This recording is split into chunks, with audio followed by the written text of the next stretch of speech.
Hi there. Can you tell us your name, title, and position with the company? Zinkowski, and I am the Senior Accountant at Vidir.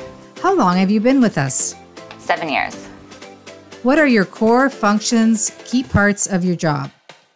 I manage the day-to-day finance tasks, and I help support the company's financials. What is it about manufacturing that you enjoy?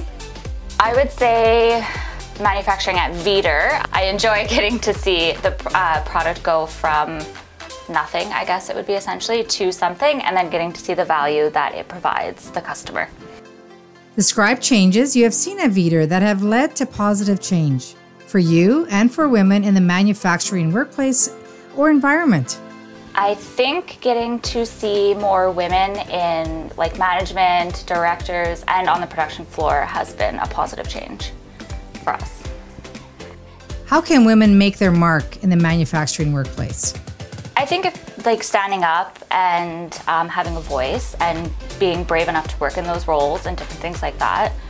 What advice can you give women considering entering the manufacturing industries? I would say along the same lines, always stand up for yourself and make yourself known, and don't be afraid to take a leadership role or anything like that.